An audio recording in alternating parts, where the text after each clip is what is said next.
Thank you. Good morning, everyone. So my name is Jason Kuo. I'm a senior IT support engineer at Eventbrite. My name is Warren Herrera. I'm a field network technician at Eventbrite for the field operations team. All right, so thanks for joining us this morning. We're going to tell a little story of what we've done over the last year, specifically with iOS devices. So here's our little agenda for the morning. First, we're going to talk about who we are. And then next, we're going to talk about the year 1885 and about where we were. And then we're going to move forward a little bit in time to 1955 and 1985 to talk about where we went. And then to 2015, sort of, about where we were, where we are. Does anybody know the year references? Anybody? Oh, all right. We got some 80s movies fans in here. All right, so I'm going to talk about a little bit about who we are. So we are Eventbrite, and Eventbrite's all about bringing people together through the power of live experiences. So if you haven't heard of us before, there's a possibility if you search through your email and your phone, you just search for the word Eventbrite, you may have purchased a ticket to a music festival, some sort of event, somebody's backyard barbecue. All sorts of things can be hosted on our platform from 5 people all the way to tens of thousands. Just a little bit about more about us. So we were founded in 2006 and we're the world's largest self-service ticketing platform. And this year we're on track to process 200 million tickets worth $3 billion in gross ticket sales in over 180 countries. So we're all around the world ticketing lots and lots of events. So I'm going to step forward a little bit and talk a little bit about Jamf at Eventbrite. So we've been Jamf customers since 2014, and we started with 2 offices back in 2014. Jump forward to today, 2017, we have 11 offices. And back in 2014, we had around 200 employees, and now we have about 900. And then using Jamf, so after we deployed it, we started with a relatively small deployment. We started with 20 Macs, and the reason that we had to bring on Jamf Pro is we were opening a Nashville office for our customer support team, and we didn't have any IT staff over there, so we needed to be able to, keep track of these Macs, help our users out, and do that, all sorts of things that we could do without having a traditional IT person in that location. Jump forward to today, we have over 900 Macs enrolled in Jamf Pro all around the world. And we started with 1 distribution point, now we have 10, just to kind of give you an idea of where we've gone in the last few years. So that's just a brief snapshot of the IT part using Jamf. But what we're here today to tell you a story about is a story of not just IT, but another team at Eventbrite that uses Jamf, and it's been an amazing transformational story for that team. And just to intro that team, I'm going to play a video for this team, and see. I also want to see if you can count how many iOS devices you see in this video. Organising a festival is a moving target. So partly it's a construction project, partly it's a creative project. It's the safety of the 40,000 people that are here, really, that's the biggest thing on your mind. Bringing all your sales together in one place for entry management is something that organisers definitely want. It means that you have all your reconciliations of scan counts for your police, your event operations, everything at your fingertips in real time. And that's really optimised their entry and just ensured that there's never really any queues around here. Scanners going down during check-in is like one of the biggest worries for organisers. It just creates a bottleneck at the entrance and therefore really bad attendee experience. And so that's really the beauty of our scanners just continuing to work whether there's Wi-Fi or not. The attendees won't know. And that's what people want. People want an easy process to buy a ticket, and then that ticket to give them easy access to the experience.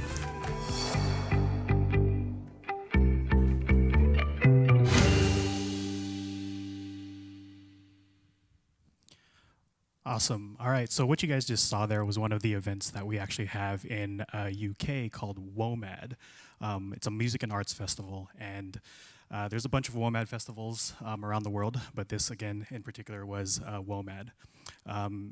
You heard one of the narrators there. Her name is Sophia. She's part of the Eventbrite field operations team. And the reason why we wanted to show you that video was, again, to give you a brief glimpse and kind of like some background information as to what an Eventbrite event looks like from a field operations perspective, what gets thought about, what we have to think about in terms of people coming in and the entire Eventbrite attendee experience. And then plus, obviously, everything just sounds much more official with an English accent, so there you go. So really quick, what is Eventbrite Field Operations? And Eventbrite Field Operations, we help organizers of especially large events with planning and on-site support. We're a 21 team member team, and we consist of field operations managers and field assets managers, FOMs and FAMs respectively. I myself get to live in both sides of the equation, so I get to work with both of these groups as well as all the other teams that are within Eventbrite to kind of get everything going. And then really at our core, we are on the front line of all things related to ingress and egress management. So everything related to box office operations, checking people in, ticket sales, anything and everything related to coming into an event, field operations has planned and helped implement and execute. More specifically, what I wanted to talk about was the Eventbrite Field Assets team. Now, these guys are logistics masters. I call them logistics ninjas because that's exactly what they are. The amount of work and coordination and planning that they have to go through to make sure that all of our organizers have the devices that they need is pretty ridiculous. I've been with the team for about a little over a year, and it's probably one of the most coordinated and orchestrated things I've ever seen before in my life.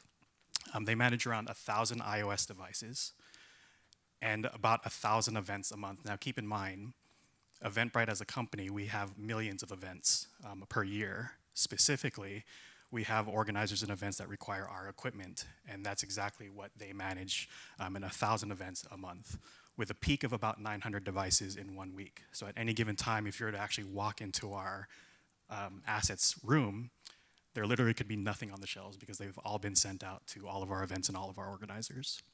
And that's across 2 team members. Well, technically 1 team member, and we'll actually talk about him later on in the presentation. So diving deeper into our presentation here, we're talking about scanners and all of our devices.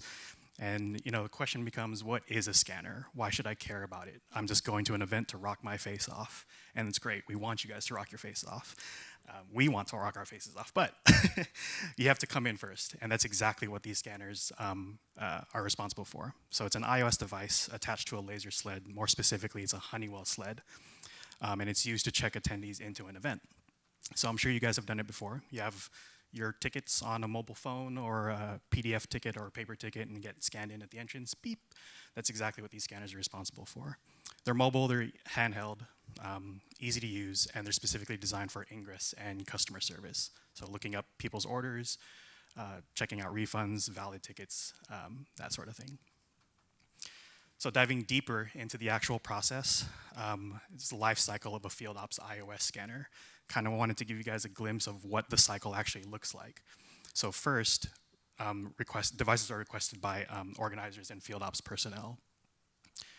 And then second, Field Assets receives those requests and prepares devices to allocate accordingly. Now, you got to keep in mind that they're not just getting 1 request per week. They're getting thousands and hundreds of requests all the time.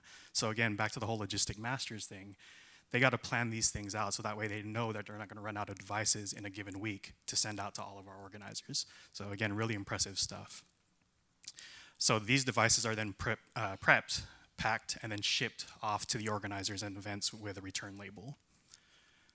Devices are then used by the organizer and then repacked and then shipped back to us in San Francisco. And this is essentially the kind of the meat of our presentation here. Devices are then received by Field Assets.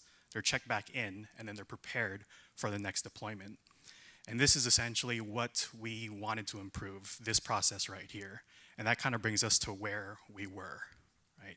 So as you can see, Back to the Future theme, Marty McFly stuck in 1885, and that's exactly how we felt. We were stuck with this particular process. And being a tech company in San Francisco, we didn't necessarily want to be in this predicament anymore. All these devices were manually configured. Now, I mentioned 900 devices in a week. Can you imagine touching 900 devices at X amount of minutes per device? It's a nightmare. So everything was manually configured. Lots of manual cleanup that had to be done every single time. and then it was labor intensive to get everything consistent. When we ship these devices out, we want it to be uniform across all of our organizers and all of our events, and all of the attendees and the users that are using these things. We want them to be uniform. But everything is just labor intensive, and ultimately it was just really, really, really, really slow. So that brings us to the pain points of the things that we had to address. Now, when I advance this next slide, you're actually going to see this clip. It's going to go through. What you're seeing here is a device that was mocked up as coming back from an organizer, where they have put so much different stuff on there, and it's just going to go through and see, and it's going to show you what a manual configuration looks like. So as I go through this, I'm just going to talk over it really quick. The installed apps, that was one of the pain points. Apple obviously puts a bunch of installed apps that we just don't want our organizers to have access to or use. Photos. Now, you'll be surprised when we give these devices to organizers, and then the organizers give it to scan staff and volunteers. When they get bored of scanning people, they start taking selfies, or they start taking random photos of whatever. And it builds up the library. So we have to delete these when it comes back to us. Again, another pain point. iMessages. You can send text messages on these things, obviously. So when people get bored with using these devices or scanning people in, they'll just start texting random people or their friends because they don't want to use their own text message plan. So they'll use our devices to send out text messages. Again, another pain point. Apple IDs, probably the biggest pain point that we've actually ever had to deal with. When we send these out, organizers will sometimes put in their own Apple ID for ease of use. Usually it's not a problem, but if they send it back to us, now we have our devices with their Apple ID. And we can't prepare them to be shipped out next to the other organizers because we can't sign them out of their Apple ID. So yet another pain point. Lock devices, to that same effect, organizers would put in PIN codes to lock their devices so that way nobody at the event can access this device. It makes sense. And it makes sense in the head, but then obviously, if they forget to remove the passcode upon sending these devices back to us, again, we can't get back into our own devices. So yet another pain point. And then last but not least, lost and stolen devices. Unfortunately, it happens. The amount of hands that our devices exchange, it's inevitable. It's not uncommon for us to actually lose some devices. And as you can see, this video is still going. It's a manual configuration. Apps are being moved around. They're being put into folders, and we're trying to get it to the way we want it to look before we actually ship it out. But anyways, all this to just really say, it's a bad experience all around. Just like Biff being dumped on by Manure in literally every single Back to the Future movie. It's a bad experience. We knew that there was something that could be done. We knew that there was a solution in place that we could take advantage of. And I'm actually going to hand it back over to Jason here to talk about those foundational elements. All right, so if you can imagine that configuration slide still going, the person reconfiguring the device is probably still working on it. And that particular clip was about 2 minutes and 45 seconds, and that's if nothing went wrong. Now imagine Apple IDs and all these other things. If more things went wrong, we're talking 3 minutes, 5 minutes, 10 minutes. Locked phone, got to go to the Apple store and prove that you bought it and all that kind of stuff. So we wanted to, so to speak, help build a time machine for our field assets team and help them to save time. Now, who in here would like to save time and go faster? Anybody? Who wants to go slower in your work and your deployments? Nobody? Nobody wants to go slower. Okay, so I'm glad we're all on board on that one. So we said, hey, we can build a time machine and help our field assets team make this process a lot better. So this is my attempt at a drawing of a flux capacitor using Keynote. I think I did okay. I'm not really an artist or anything. Now, flux capacitor is kind of this mystical thing in Back to the Future. I love when Doc Brown, he shows it. He's like, Marty, look, I built this thing. It's the flux capacitor. And it's really just these three electrical lines. And you never really know throughout the whole movie franchise what in the world that flux capacitor does. Does anybody here know what it does? Because I don't. But it's this magic sauce that makes a time machine be able to travel back in time. And a lot of times I look at the tools that we're using with Apple and Jamf, and I kind of think of them sort of like the flux capacitor. Once you get them configured and working, they're just kind of this magic thing that work and make everything go faster and save time. So what we did was just use standard Apple tools that were available to us. And to be honest, we're a little slow in adopting some of these things. It took us a while to kind of get up to speed, even during our Jamf deployment. Like, it took a couple years. And so the first piece that we just kind of set up within the last year was DEP. Anybody in here using DP? Probably a ton of people. Anybody here not yet and feel kind of intimidated by the setup process? Nope, nobody? Okay, well, that was me, and I would kind of look at it and be like, oh, there's all these things we need to set up. But this is kind of a foundational piece that we needed to be able to help our field assets team not manually configure these phones anymore, but really get it to an automated process.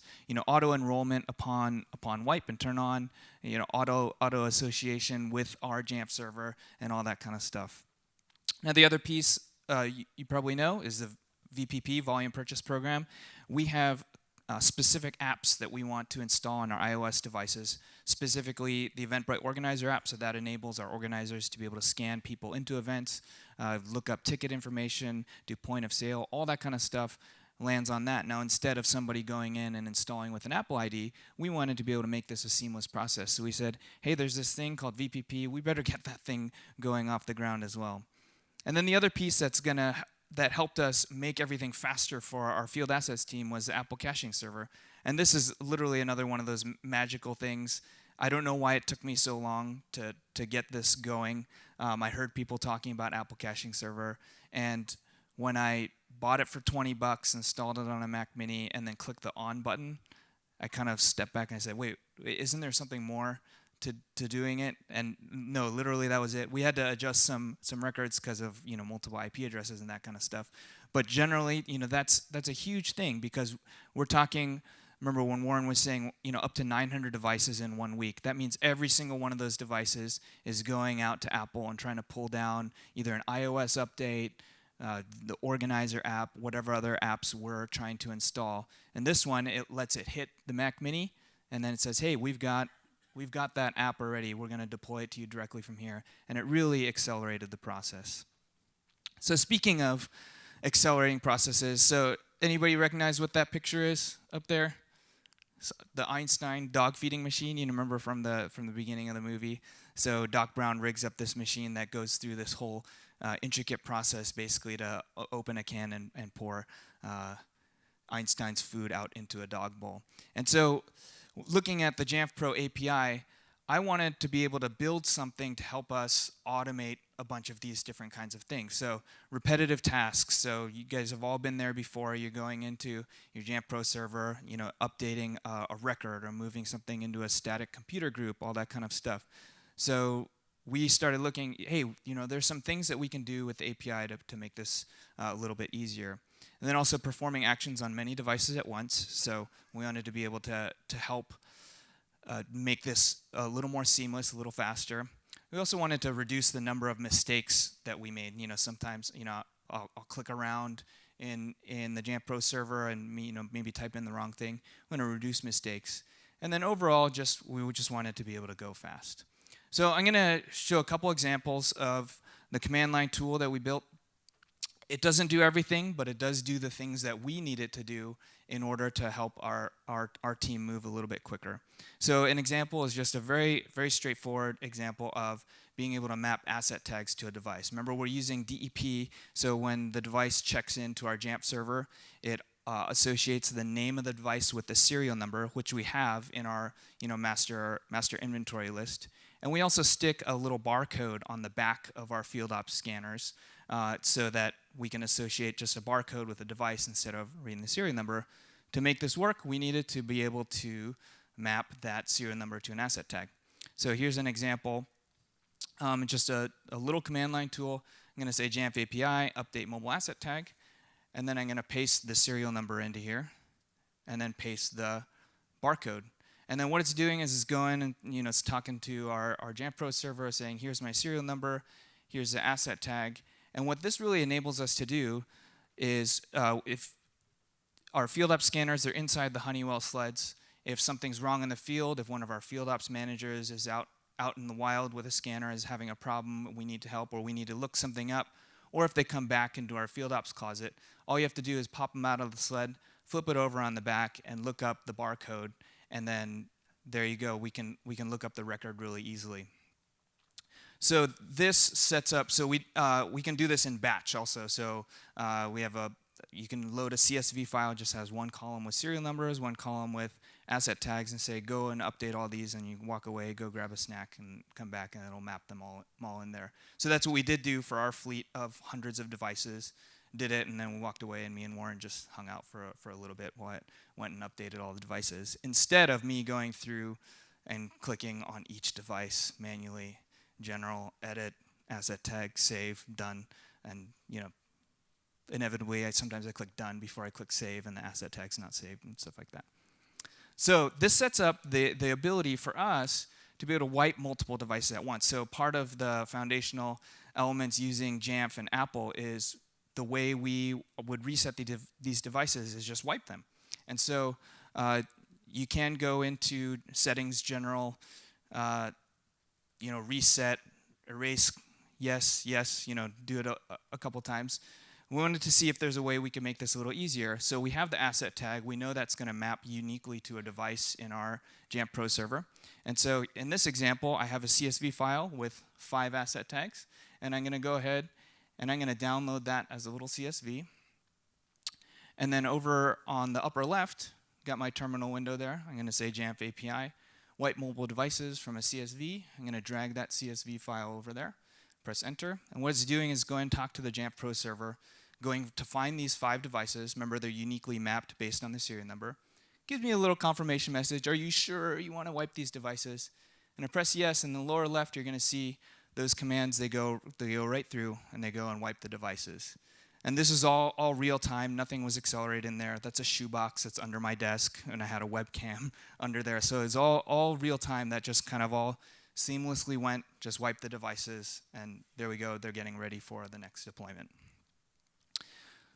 So if you're interested, so this tool is available out there. Again, what I said, it's not fully featured. It doesn't do every single thing out there, but it does do those 2 commands that I mentioned. It also does things on the Mac side as well. Get computer information. You can just say type Jamf API, get computer 12345, and it'll give you the information from your Jamf Pro server about the computer. You can add computers or mobile devices to static groups and things like that. So if you haven't started before, this might be a good starting place to just have a little simple command line tool that you can start doing things.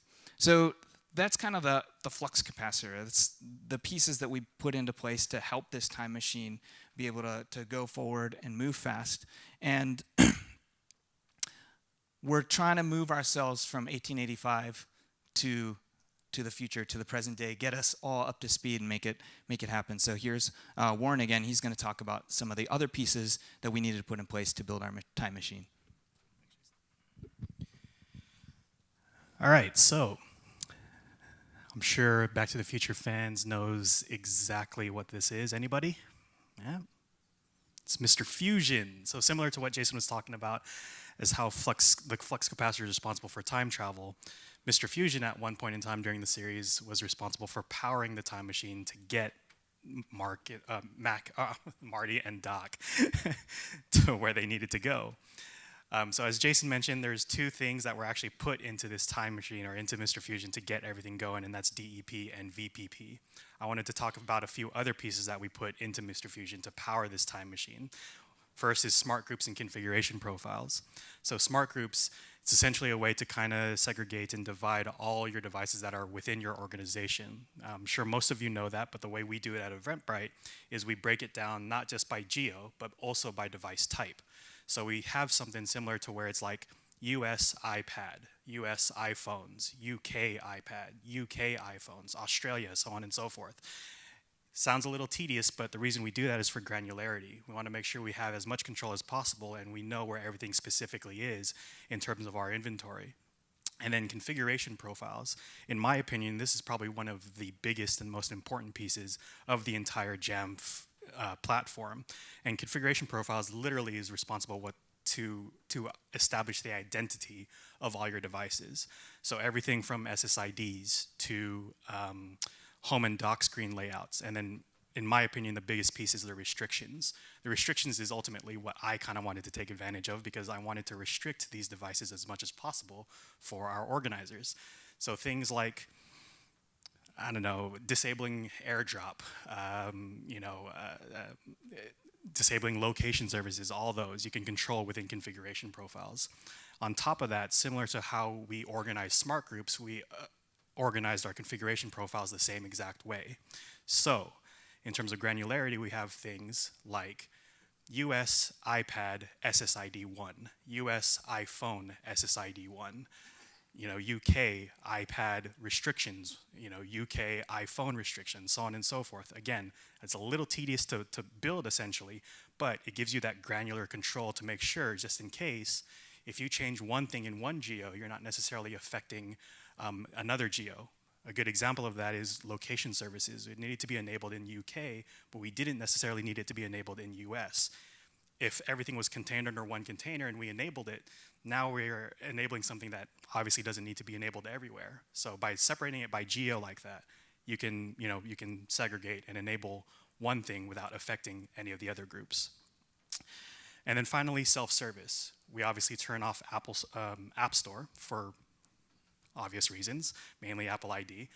But we knew we wanted to give the flexibility of our organizers and our FOMs, our field operations managers, to install what it is they need to install to make sure that the event runs smoothly. So we put self-service in play. One of the good examples here is a battery monitoring app. We don't necessarily need it to be installed on all the devices, but we wanted to make it available for everybody to use, just in case they wanted to monitor more granular the battery life of a device. So all these pieces, DEP, VPP, smart groups, configuration profiles, self-service, Jason talking about the Flux Capacitor fluxing, Mr. Fusion powering the time machine, what does it all look like? You saw a little glimpse of it in the API tool that Jason was talking about earlier, but this next video I wanted to show exactly, or this next clip I guess, wanted to show exactly what our process of taking something that used to take minutes literally now takes seconds. And this is essentially currently where we are. So if you take a look, starts on the Wi-Fi, choose a Wi-Fi, and it says Eventbrite Incorporated will configure the device. You tap next, you tap next, you tap get started, and then this is where it happens. Literally, our assets team can now leave this device alone and kind of just let it do its thing. As you can see, the icons disappeared because we employed blacklists and said we don't want access for any of these apps, so all those apps disappear from the device. And then here in about a few seconds or so, it's going to pop up the Eventbrite wallpaper, and that's controlled via smart groups as well.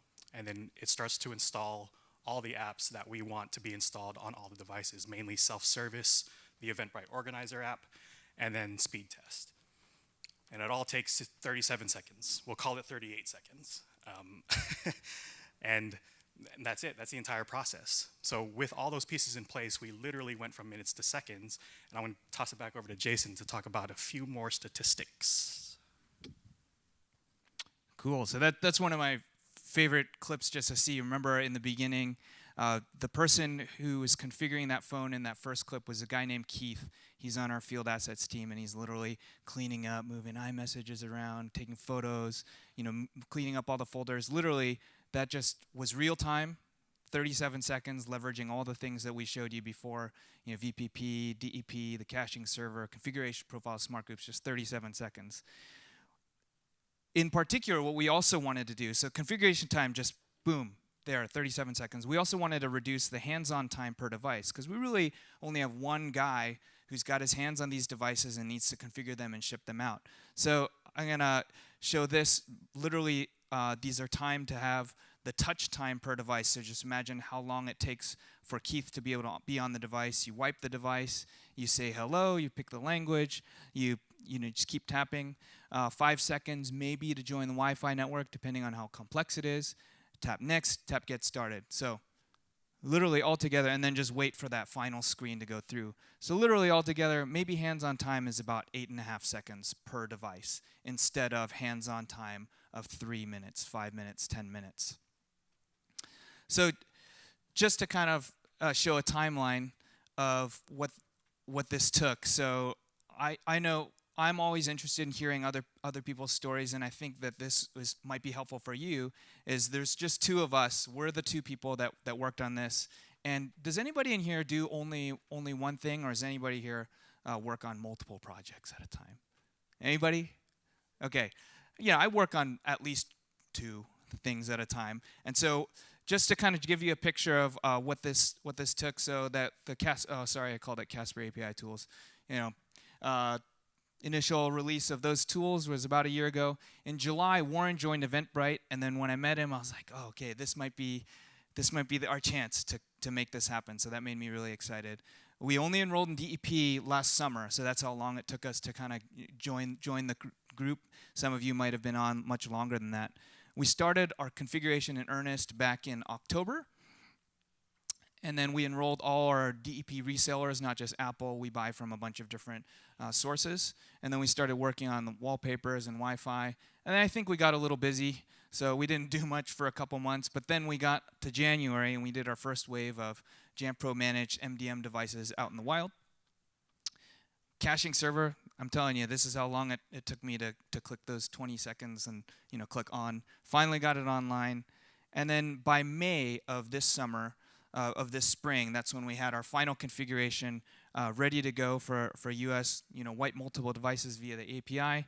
And then in June, that's when we had our full US rollout. So it's actually been from start to finish about a year, a little less than a year, to getting it fully out in the wild.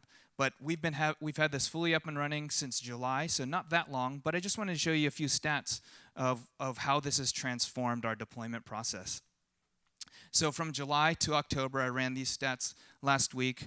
We've configured approximately 4,500 devices using this process that we just showed. And so that averages out to about 375 devices per week. And just a reminder, we have one guy, his name is Keith, and we've had one Keith that's doing all this, 375 devices a week.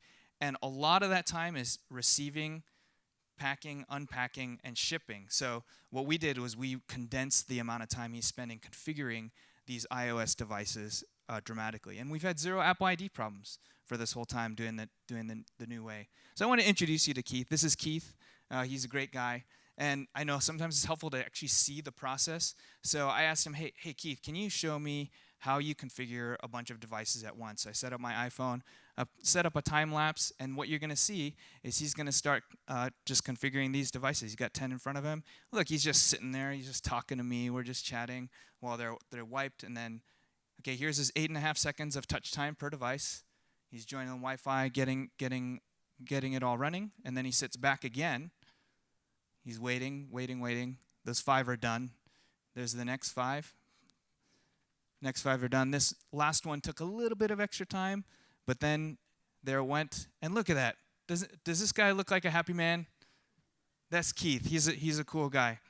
So what did we just see? That was when you untime-lapse it, that was about 7 minutes. He configured 10 iPads. It's about 1.42 iPads a minute, or about 42 seconds an iPad of actual time. So if you think about this, in the time it took us to do this presentation, if we had one Keith, he could be done with about 50 devices ready to send out the door. Remember, he's doing 375 devices about 375 a week. So if we had 2 Keiths, if we multiplied him somehow, he could have done about 100. So there's 1 Keith, there's 2 Keiths. They look very similar. So we want to leave you with this. We want to encourage you guys that you can build your own time machine. So all this work was done with 2 guys. Remember, we do more than one project at a time. We have responsibilities. I have IT responsibilities outside of Jamf. Warren has field ops responsibilities outside of Jamf. We use basically available tools, right available for Apple and Jamf. Your environment might not be the same as ours. I know you might not be checking out hundreds of iOS devices for event organizers, but you might be checking out hundreds of iOS devices for students or faculty, or for loaning them out to people in your business. There might be all sorts of use cases for something like this where you're redeploying devices. And remember, we just had 1 Keith, so it doesn't require a huge amount of increase in workforce. This whole time we've had 1 Keith, And he went from the manual configuration process to this, and we've drastically been able to multiply his ability to service all these customers, and we've been adding more and more iOS devices over time, and he can still keep up because we're using these tools that are readily available to us. So basically, we want to leave you with this, that you also can go 88 miles an hour, but I know that sometimes you feel like, hey, you know, I don't have enough space to do this. I don't have enough time to do this. Yeah, and so we wanted to just close it out really quick by recapping one of my favorite scenes in Back to the Future. And I'm not sure if you guys remember the movie, but it starts with Marty and Jennifer, his girlfriend, in the driveway, and they're talking about, you know, whatever. All of a sudden, this big flash of light comes through, and it's Doc Brown. He comes crashing into their driveway. He bumps into the trash can. He gets out.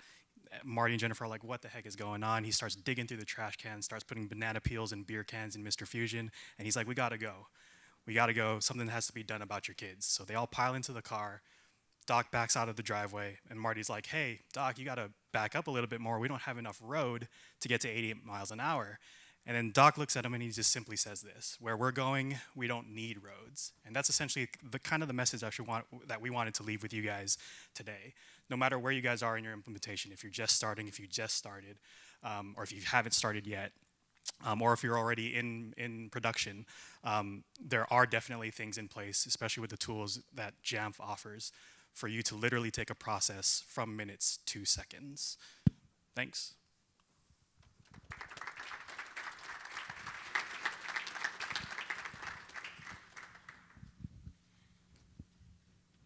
We have a few minutes for questions. If anybody wants to come on up, the mics are up front. We also have stuff like stickers and T-shirts. So I don't know. Like maybe if you ask a question or say something nice. Hi. Hi. So I have two questions. One for the caching server. These devices are being set up where you guys are in San Francisco and not out in the field, right? So Yeah. Okay, that makes sense. We have a caching server, so I get it now. Yeah, we have. So we do have a closet. It's a little bigger than a closet where Keith lives. We have actually two caching servers in there, and they load balance, and they have their own unique network that goes out. And so, but I've seen Keith do it just over cellular. You know, Yeah. It may not be 37 seconds, but it's still, Yeah. you know, it's still pretty fast. And then, so we're deploying caching servers wherever we can, but sometimes out in the field, you know, if somebody needs to reset a device, they can do it out there too. So, yeah. Okay, and my second question, I help to manage 6 different major events in the United States and one in the Dominican Republic. How do you guys, how do you deal with like the smaller events, right? So the Lollapaloozas are really, really huge, but how do you deal with like, you know, we might have registration for 2 days, it's gonna be 8 people, but by Sunday it's like nothing because everybody's in and registered, and they more or less handle everything in-house. Do you have any customers that normally either go through you guys or they set up their own, you know, they might not have DEP, they might not have all this other stuff because it's really small. Oh, you mean in terms of the actual devices themselves? Right. Okay, so the question's kind of twofold. So the events and the organizers that we send our devices out to, they're the ones that actually need the devices. That being said, you don't necessarily need to run an event on Eventbrite and actually need to have the devices. You can very well use your own personal device if you wanted to. So we have a bunch of organizers out there that actually do that because their footprint isn't all that big. The only thing that they need is the Eventbrite Organizer app, and that's a free download on the App Store. Right. So they can very well use their own device to start everything. It's not until you actually start scaling into the, like you said, the much bigger events to where you actually have to start considering about, hey, I'm not gonna, I don't personally own 10 devices, or I personally don't have the devices, but we need something. And then that's exactly where the field operations team comes in and kind of provides that for you. Okay, I might come pick your brain a little bit after this. All right, sounds good. Thanks. Hey, Jim Volker, Academy of Art. Great. We're neighbors. Yeah, absolutely. Down the street. Can you say a little bit about your command line utility and how are you making the same calls that Mutt does? Mutt is probably more fleshed out than ours. Okay. As far as that. So I needed to be able to just do that one thing, the asset tags. Okay. Had you considered Mutt? and Yeah, that yeah, wasn't- I had before, but I was building this for other reasons also. You know, to manage computers, move computers to static groups, do quick lookups on a device. You know, somebody comes over, hey, my computer is having a problem. I just need to get the serial number really quick. Then I can just type, you know, Jamf API, get computer 12345, and grep the serial number out of it. And then, I mean, we do updating user and location and things like that through it. Okay. But yeah, I think from what I heard, the Mutt is a great tool as well for doing lots of things at once. One at a time, but yeah. Oh, okay. And you don't have any Android deployment of any real size, right? Well, I can answer that. We do have Android devices, but they're obviously on a completely different management platform. They're running through Google Admin right now. So How's Eventbrite split, if I can ask? it's essentially really right down the middle because there's some geos out there that can't necessarily take advantage of iOS. They have to use Android and vice versa.